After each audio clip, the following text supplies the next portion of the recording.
Message होते हैं।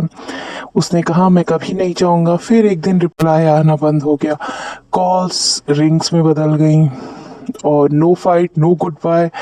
3 साल का रिश्ता एक सीन करके खत्म हो गया।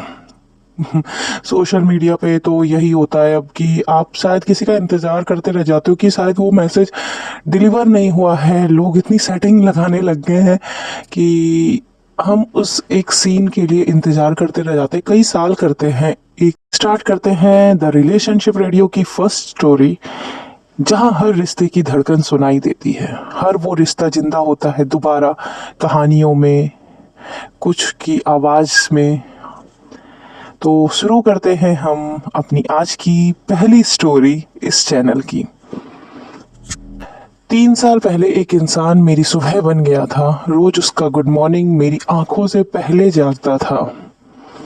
डेली चैट एंड कॉल्स, रोज बात होती थी, छोटी फाइट होती थी, फिर पैचअप। फ्यूचर के सपने, जैसे सब कुछ परमानेंट हो। जैसे हम लोग होता है किसी रिलेशनशिप में होते हैं, कई सारे प्रोमिसेस किए जाते हैं, कई बार लड़ाइयाँ होती हैं, कई बार हम लोग अलग होते हैं फिर मिलते हैं। तो कुछ इसी तरीके का हमारे इन ऑडियंस के साथ भी हुआ है। प्रॉमिस मोमेंट आते हैं, कई कई सारे प्रोमिसेस टूटते भी हैं उस बीच। उसने कहा था मैं कहीं नहीं जाऊंगा, और मैंने बिना सोचे उस पर भरोसा कर लिया। फिर एक दिन मैसेज का रिप्लाई आना बंद हो गया, कॉल सिर्फ रिंग करती रही। वो होता है ना कि आप किसी के इंतज़ार में बैठे हो और आपको जब तक उसका आंसर नहीं मिलता, एक बेचैनी आपके अंदर रहती है, एक शोर जो आपको हमेशा परेशान करता रहता है। वो हर वो इंसान समझ सकता हो जिसने वो इंतज़ार को जिया हो।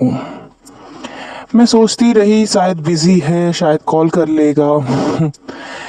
लेकिन नहीं, कल आया पर वो नहीं आया।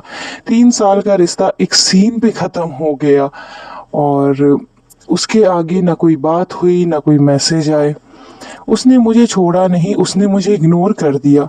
और शायद यही सबसे ज्यादा दर्द देता है।